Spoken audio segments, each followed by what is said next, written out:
Hi everyone, Kevin from Lazy K Woodworking here. Today I thought I'd make one of these spheres emerging from a block.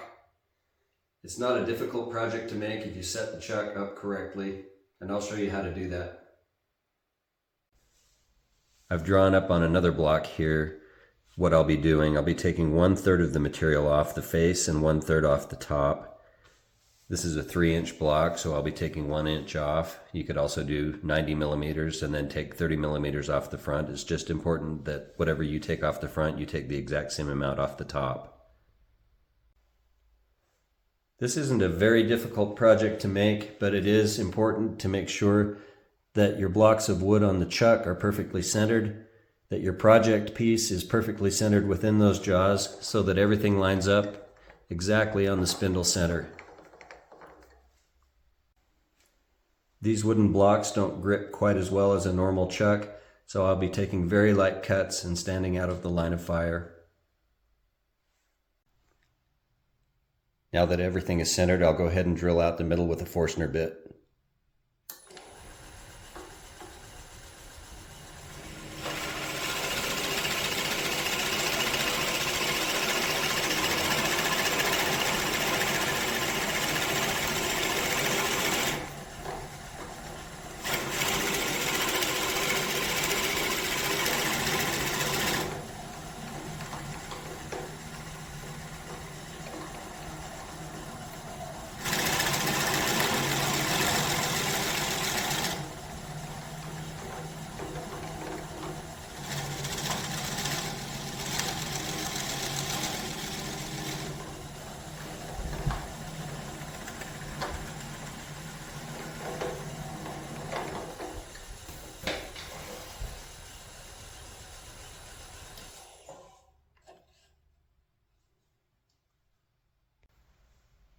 Now I'll cut the front third of the face off and rough the sphere in.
Now's a good time to go ahead and put a decorative bead on the inlet.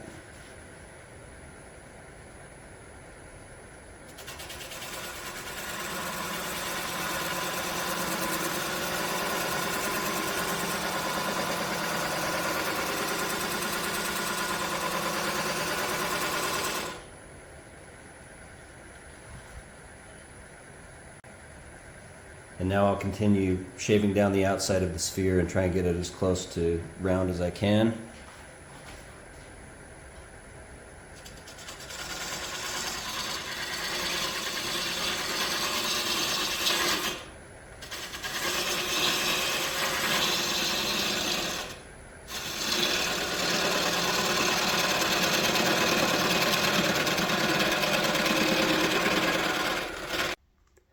I have just a little bit of a flat spot here, so I'm going to bring in a skew chisel and scrape the side of this cylinder so that I can get it the right diameter.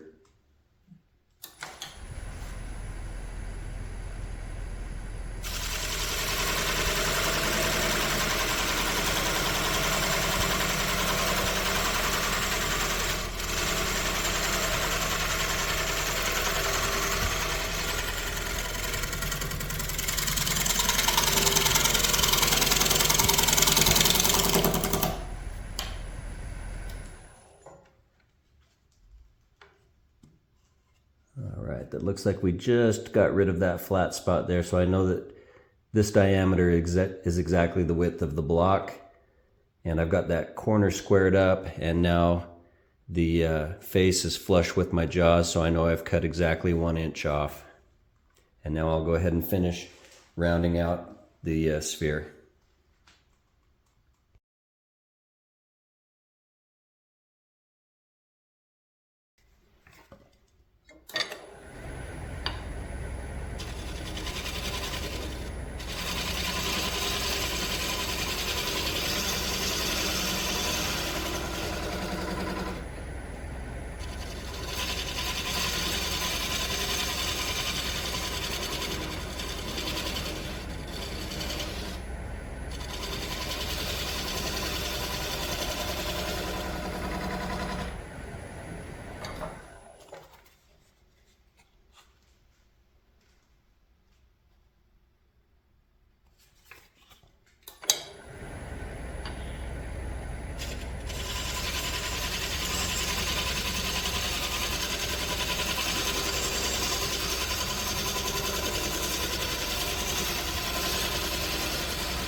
It's almost there, just a little bit of sanding and I think it'll be perfect. Now that we're ready to hollow out the middle, I'll put this little light on the front of my tool rest. It's just a USB light with some magnets on it. Clips right to the front there and gives me some light to see down inside.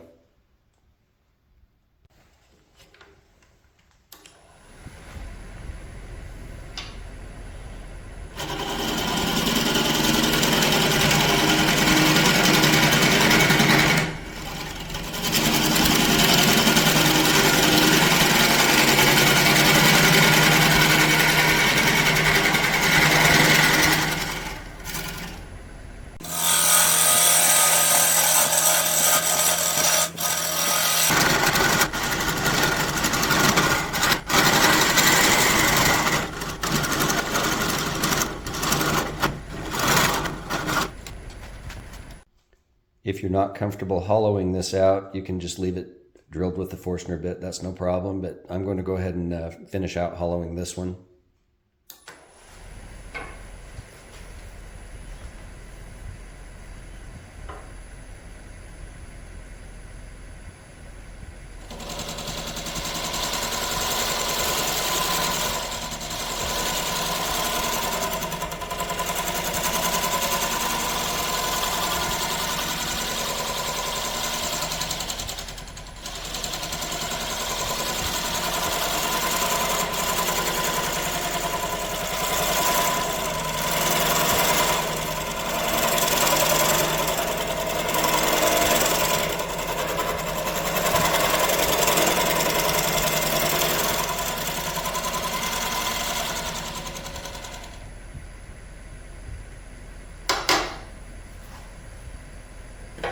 Again, nice, easy, light cuts.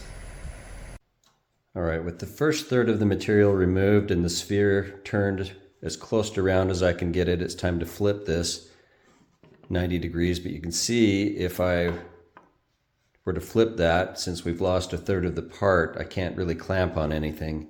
So I'm going to have to put a couple of spacer blocks in, and it's important that these are exactly the same thickness as the material that was removed.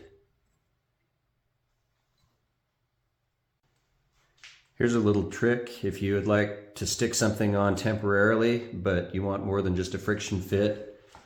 Put a little painter's tape on the wood, and then spread some CA glue on both pieces.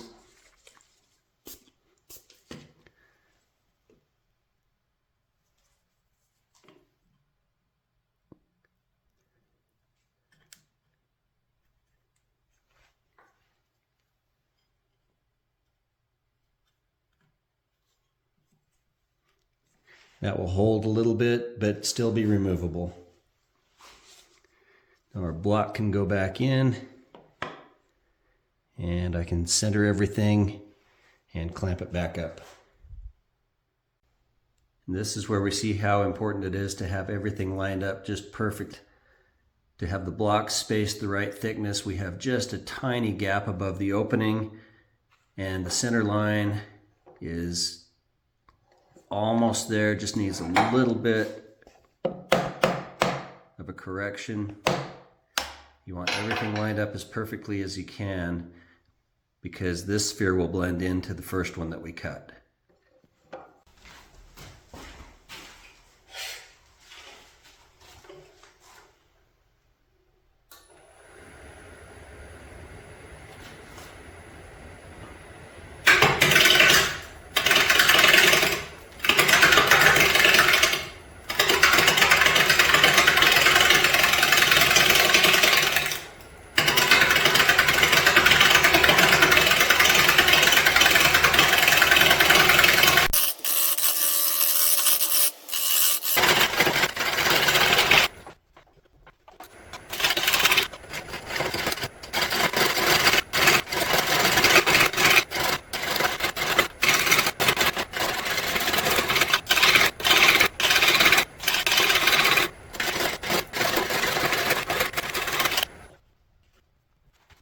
If we look at this from a different angle, you can see we're getting close to blending that in with the first sphere that I made. I just want to sneak up on this, make really light cuts, and try and keep this as clean as possible. If I look closely here, there's just a tiny little line between the first and the second sphere that I turned, and I can blend that in with a little hand sanding. I hope you enjoyed watching this project. Charlie and I wish you happy and safe turning.